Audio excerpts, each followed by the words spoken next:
បាទសូមគោរពនឹងជម្រាបសួរក៏ដូចជាសួស្តីអ្នកទាំងអស់គ្នាហ្នឹងហើយថ្ងៃនេះខ្ញុំមានវីដេអូមួយដើម្បីបង្ហាញជូនអ្នកទាំងអស់គ្នាហើយក៏ជាការឆ្លើយសំណួររបស់គ្នាយើងមួយចំនួនដែរដែលគាត់សួរមកខ្ញុំថាលោកគ្រូចំពោះការផ្ញើឬក៏ការដាក់របាយការណ៍ឲ្យបុគ្គលិកឬមួយក៏ក្រុមការងារគាត់ធ្វើទៅលើ file ឬក៏ spreadsheet ដែលយើងបានរៀបចំជារបាយការណ៍ហើយហ្នឹងយើងដាក់បែបណាយើងផ្ញើជា link ឲ្យគាត់ផ្ញើតាម Telegram ឬក៏ផ្ញើតាម email ឬមួយក៏ផ្ញើបែបណាឬមួយក៏ធ្វើម៉េចដើម្បីឲ្យបុគ្គលិកឬមួយក៏ក្រុមការងាររបស់យើងម្នាក់ទៀតគាត់អាចប្រើប្រាស់ spreadsheet ដែលយើងបានរៀបចំរួចដែលយើងបានធ្វើជារបាយការណ៍ធ្វើជាទម្រង់របាយការណ៍ហើយយើងចង់ឲ្យគាត់ update ហើយយើងអាចមើលទៅលើទម្រង់របាយការណ៍ដែលគាត់ update នឹងបានអញ្ចឹងដើម្បីស្រាយចម្ងល់អ្នកទាំងអស់គ្នាក៏ដូចជាការឆ្លើយហើយក៏ដូចជាការចែករំលែកនៅចំណេះដឹងមួយដែរដែលគ្នាយើងមួយចំនួនដែលគាត់បានដឹងហើយក៏អូខេប៉ុន្តែបើសិនជាអត់បានដឹងទេអាចទស្សនាវីដេអូនេះបានអញ្ចឹងវាគ្រាន់តែជា clip ខ្លីមួយទេដើម្បីជាការបង្ហាញជាការណែនាំបន្ថែមទៅលើវិធីសាស្ត្រនៃការដាក់របាយការណ៍ឲ្យបុគ្គលិកឬក៏ឲ្យក្រុមការងារគាត់ធ្វើទៅលើ spreadsheet របស់យើងបានឬក៏អាច update ទៅលើ spreadsheet របស់យើងបានអញ្ចឹងសម្រាប់លោកគ្រូអ្នកគ្រូក៏ដូចជាបងប្អូនសិស្សានុសិស្សដែលគាត់មិនទាន់បាន subscribe ទៅលើ channel YouTube របស់ខ្ញុំទេសូមកុំភ្លេច subscribe ម្នាក់មួយផងណាហ្នឹងហើយអញ្ចឹងកុំឲ្យខាតពេលយើងចូលដល់វីដេអូរបស់យើងអញ្ចឹងនៅក្នុងនេះខ្ញុំលើកជាឧទាហរណ៍មួយដែលប្រព័ន្ធជាមួយនឹង spreadsheet ទៅលើ stock របស់ខ្ញុំនេះជា sample ទេដែលខ្ញុំបានរៀបចំជាគំរូមួយហើយចំពោះរបាយការណ៍គ្រប់គ្រង stock នេះគឺពាក់ព័ន្ធជាមួយនឹងការគ្រប់គ្រង stock ឯកសារគ្រប់គ្រង stock សម្ភារៈផ្សេងអញ្ចឹងណានៅសល់ប្រមាណ stock in stock out ប្រមាណ balance ប្រមាណអីចឹងទៅហើយយើងមានជា tracking stock ដើម្បីឲ្យបុគ្គលិកគាត់ update ពី stock ចេញ stock ចូលមានន័យថាពេលដែលបោះពុម្ពឯកសារចូលគឺត្រូវការ update stock ចូលពេលដែលទិញសម្ភារៈចូលគឺត្រូវការ update stock ចូលនេះ update in stock ហើយមួយទៀតករណីចេញឬក៏យើងដកប្រើប្រាស់ឬក៏ដកឲ្យបុគ្គលិកឬមួយក៏ផ្សេងនេះយើងអាច update ជាout stock ហើយករណីគាត់ update ឬក៏ធ្វើឯកសារនឹងខូចឬមួយក៏សម្ភារៈនឹងវាខូចបែកបាក់អីជាដើមហ្នឹងអាច update ទៅលើកន្លែងខូចនេះកន្លែង demand នេះកន្លែងនេះក៏មានការ note ផ្សេងដែរនេះជាឧទាហរណ៍ទេដើម្បីឲ្យបុគ្គលិកគាត់អាច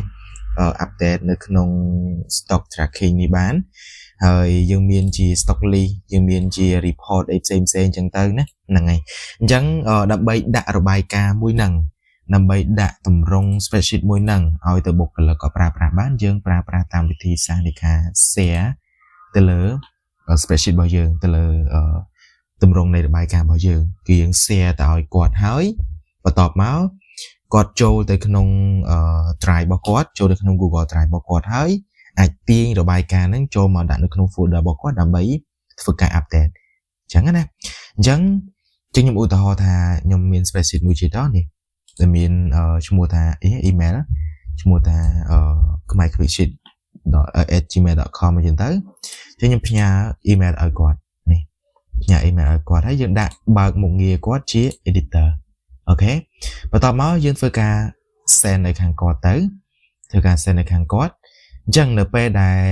send រួចនេះគឺ access ហើយតើតងជាមួយនឹងការ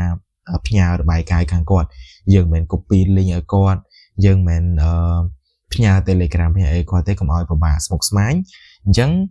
យើងអាចប្រើវិធីសាស្ត្រមួយនេះ share ឲ្យគាត់ហើយ share តាមរយៈemail account ណាហើយគាត់ចូលមកនៅក្នុង Drive របស់គាត់ចូលមកកន្លែង share with me នេះចឹងខ្ញុំឧទាហរណ៍ថាបង្កើត folder នេះមួយចុះខ្ញុំដាក់stock អូខេខ្ញុំដាក់ stock ណាអញ្ចឹងយើងចង់ទាញរបាយការណ៍ហ្នឹងដាក់ចូលនៅក្នុងនេះដើម្បីអាច update បានយើងចូលមកកន្លែង share with me នេះមកឃើញនេះ spreadsheet ដែល share មកពី darashare18@gmail.com ណាម៉ោង 2:47 នាទីអញ្ចឹងនៅពេលដែលយើងចង់ឲ្យគាត់ទាញរបាយការណ៍ដាក់ចូល folder របស់គាត់អូខេគាត់អាចចុច mouse ស្ដាំទៅលើនេះឬក៏ចុចសញ្ញាត្រេក3នេះសញ្ញាត្រេក3នេះហើយយកនេះ organize យកទៅលើពាក្យ organize ហើយយកពាក្យថា add shortcut អូខេឬក៏អាចប្រើជា shortcut បែបនេះក៏បានដែរនេះ ហើយប្រើជា control alt បូកនឹង o ក៏បានដែរអញ្ចឹងក៏ចុចលើនេះមកបន្ទាប់មកវានឹងបង្ហាញ folder នៅក្នុង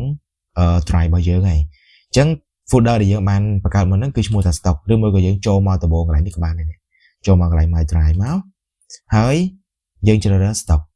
អូខេជ្រើស folder ដែលយើងចង់ដាក់ spreadsheet របស់យើងហ្នឹងចូលទៅក្នុង folder ដើម្បីទុកក្នុងការ update អូខេអញ្ចឹងយើងចូលមកកន្លែងចុចលើ folder មកយកពាក្យថា add អូខេអញ្ចឹងក៏អាចចូលមកកន្លែង my drive បាននេះហើយយើងមើលនៅក្នុង stock នេះជា spreadsheet ដែលឧទាហរណ៍ថាមានបុគ្គលិកដែលគាត់ជាអ្នករៀបចំហើយផ្ញើទៅឲ្យបុគ្គលិកអញ្ចឹង email នេះជា email បុគ្គលិកដែលគាត់ជាអ្នកប្រើប្រាស់ហើយ email នេះជា email ដែលអ្នកដែលគាត់ build ទៅលើរបាយការណ៍មួយហ្នឹងទៅលើទម្រង់នៃ spreadsheet មួយហ្នឹងអូខេអញ្ចឹងខ្ញុំសូមធ្វើការបើកកន្លែងនេះបើកម្ដងហើយតើនេះអញ្ចឹងនៅពេលដែលយើងបើកចេញមកទម្រង់បែបនេះឥឡូវយើងចាំមើលទាំងអស់គ្នាថាការ update នៅក្នុង spreadsheet មួយទៀតវា load ចូលនៅក្នុងspreadsheet មួយនេះអត់ណាអូខេអញ្ចឹងយើងចូលមកកន្លែង email មួយទៀតមកយើងបើក spreadsheet នេះអូខេនេះយើងបើកមកយើងចូលមកកន្លែង stock tracking នេះអញ្ចឹងកន្លែងនេះគឺបង្ហាញដែរថា email មួយទៀតកំពុងតែមើលយើងហើយអញ្ចឹងណាអូខេអញ្ចឹងខ្ញុំឧទាហរណ៍ថា update ថ្ងៃទី23នេះហើយកន្លែង stock name គឺខ្ញុំដាក់ប្រភេទសម្ភារៈចុះនេះខ្ញុំដាក់តាមពង Q ចុះដាក់តាមពង Q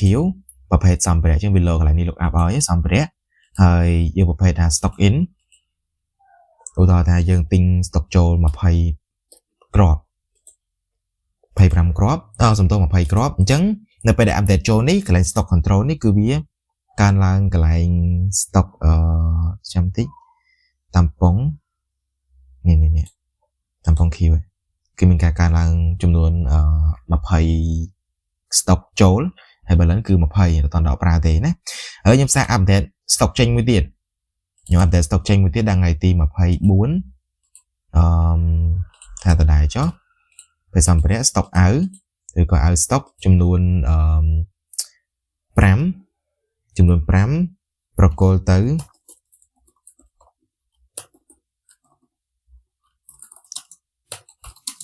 CO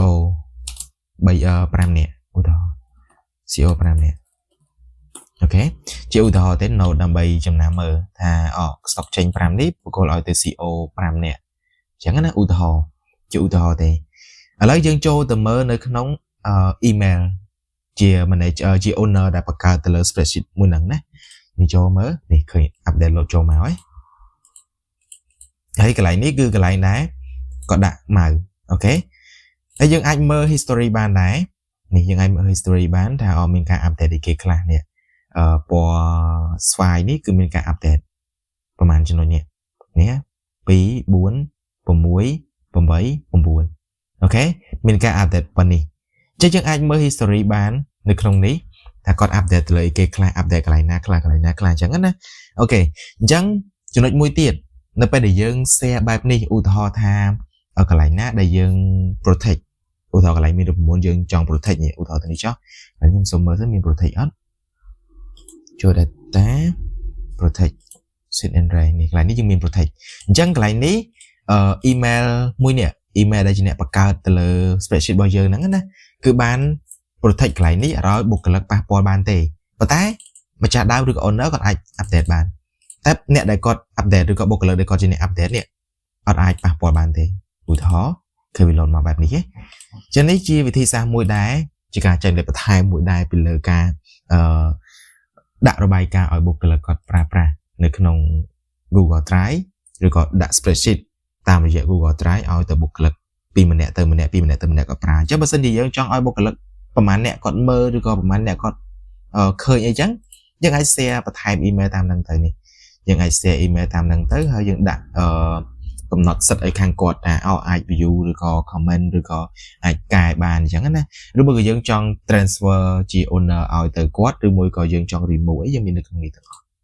អូខេអញ្ចឹងបើសិនជាគ្នាយើងពេញចិត្តនៅវីដេអូនេះកុំភ្លេចចុច subscribe ទាំងអស់គ្នាហើយកុំភ្លេចចុច like ផងអូខេអញ្ចឹងសម្រាប់វីដេអូថ្ងៃនេះខ្ញុំសូមបញ្ចប់ប៉ុណ្ណេះអរគុណច្រើនសម្រាប់ការទស្សនាពីដើមដល់ចប់បាយបាយ